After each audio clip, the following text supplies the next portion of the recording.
Saudara dan saudari yang Tuhan cintai, selamat pagi dan selamat bertemu lagi dalam renungan harian dari Paroki Santo Fransiskus Assisi Apeo, edisi hari Selasa, tanggal 11 Maret 2025, dalam masa Prapaskah yang pertama.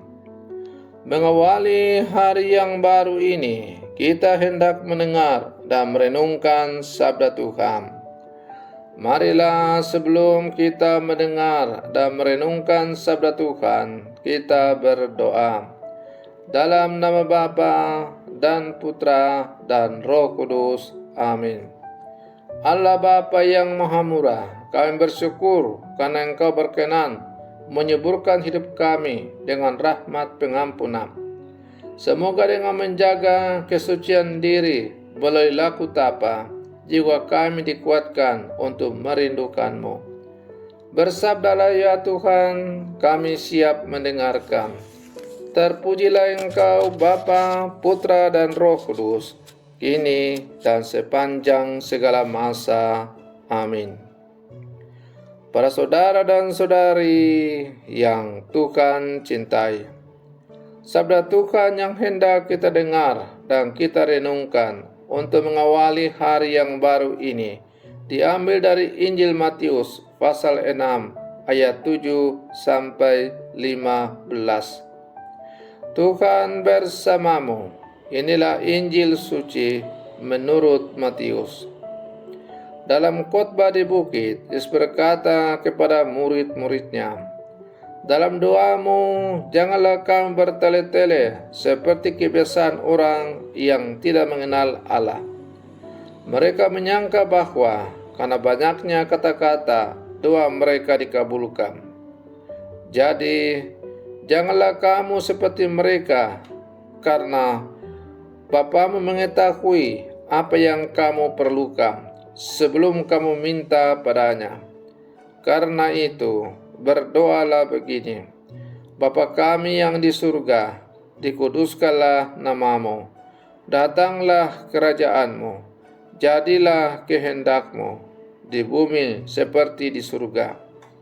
Berilah kami pada hari ini makanan kami yang secukupnya, dan ampunilah kami atas kesalahan kami, seperti kami juga mengampuni orang yang bersalah kepada kami. Dan janganlah membawa kami ke dalam pencobaan, tetapi lepaskanlah kami dari yang jahat. Amin. Karena jika kamu mengampuni kesalahan orang, Bapamu yang di surga akan mengampuni kamu juga. Tetapi jika kamu tidak mengampuni orang, Bapamu juga tidak akan mengampuni kesalahanmu. Demikianlah sabda Tuhan. Para saudara dan saudari yang Tuhan cintai, melalui bacaan Injil yang baru saja kita dengar bersama, kita diajak untuk merenungkan pentingnya doa dalam kehidupan beriman kita. Bagi kita orang yang percaya kepada Kristus, doa adalah merupakan pusat seluruh kehidupan kita. Melalui bacaan Injil yang baru saja kita dengar bersama, Yesus mengajarkan kepada kita tentang cara berdoa yang benar serta memberikan contoh doa yang dikenal sebagai doa Bapa kami. Kita diajak untuk memahami makna doa, sikap hati yang tepat saat berdoa, dan bagaimana kita dapat menerapkan ajaran Yesus dalam kehidupan sehari-hari. Para saudara dan saudari yang Tuhan cintai, Yesus mengingatkan kita untuk tidak berdoa dengan cara yang bertele-tele atau dengan maksud untuk dilihat orang. Ia berkata, dalam doamu janganlah kamu menggunakan kata-kata yang berulang-ulang seperti yang dilakukan orang-orang kafir, karena mereka mengira bahwa dengan banyaknya kata-kata doa mereka akan didengar. Melalui dengan kata-kata ini, Yesus menunjukkan bahwa Tuhan tidak tertarik pada panjangnya doa kita, tetapi ketulusan dan keikhlasan hati kita untuk selalu bersembah sujud di hadapannya. Para saudara dan saudari yang Tuhan cintai, untuk mengkonkretkan soal pengajarannya tentang doa ini, maka Yesus lalu memberikan contoh sebuah doa yang sederhana namun sangat mendalam. Doa itu adalah doa Bapa kami. Dalam doa ini kita diajarkan untuk mengakui kehadiran Tuhan, memohon agar kehendaknya terjadi, dan meminta kebutuhan sehari-hari. Doa ini juga mengingatkan kita untuk mengampuni orang lain sebagaimana kita berharap untuk diampuni. Dalam masa prapaskah ini, kita diajak untuk merenungkan bagaimana kita dapat lebih menghayati setiap permohonan dalam doa-doa kita. Apakah kita benar-benar menginginkan kehendak Tuhan dalam hidup kita? Apakah kita siap untuk mengampuni mereka yang telah menyakiti kita? Para saudara dan saudari yang Tuhan cintai, Yesus menekankan bahwa pengampunan adalah bagian yang paling penting dan terpenting dari kehidupan doa kita. Karena jika kamu mengampuni kesalahan orang lain, maka Bapamu yang di surga akan mengampuni kamu juga.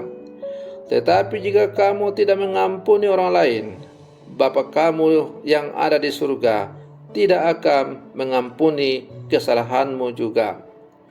Kata-kata Yesus ini mengingatkan kita bahwa hubungan kita dengan Tuhan sangat dipengaruhi oleh hubungan kita dengan sesama.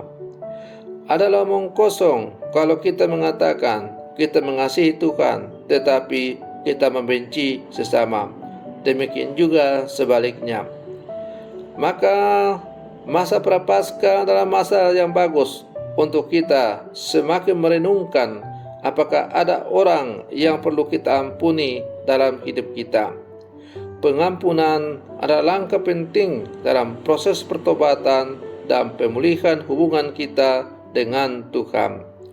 Melalui doa Bapa kami yang diajarkan oleh Tuhan, kita diajak untuk sungguh-sungguh merenungkan kehidupan kita sebagai orang-orang percaya. Para saudara dan saudari yang Tuhan cintai, sebagai murid-murid Yesus yang hidup di zaman sekarang, mari kita terus merenungkan kehidupan doa kita. Kita merenungkan makna doa dalam hidup kita. Kita diajak untuk selalu berusaha untuk berdoa dengan sikap hati yang tulus, menghayati doa Bapa kami, dan mengutamakan pengampunan dalam hubungan kita dengan orang lain. Masa prapaskah merupakan kesempatan yang bagus untuk kita kembali masuk ke dalam kedalaman hati kita masing-masing, untuk meneropong dengan hati yang jujur sampai sejauh mana kita sungguh-sungguh hidup sesuai dengan Tuhan, sampai sejauh mana hidup doa kita sungguh-sungguh terpelihara dengan baik. Karena doa bagi kita orang beriman bukan hanya sekedar basa-basi, tetapi doa adalah inti hidup kita. Karena itu, tingkatkanlah mutu hidup doa kita di dalam keluarga, di dalam Kombas. Semoga kita semakin menjadi pendoa-pendoa yang sejati, bukan hanya demi untuk kepentingan kita, tetapi demi kepentingan seluruh umat manusia yang hidup di muka bumi ini, agar nama Tuhan, kehendak Tuhan semakin dinyatakan dalam seluruh kehidupan kita. Para saudara dan saudari yang Tuhan cintai, semoga permenungan saya untuk mengawali hari yang baru ini semakin menghantar kita menjadi murid-murid Yesus yang sejati. Selamat pagi, Tuhan Yesus memberkati.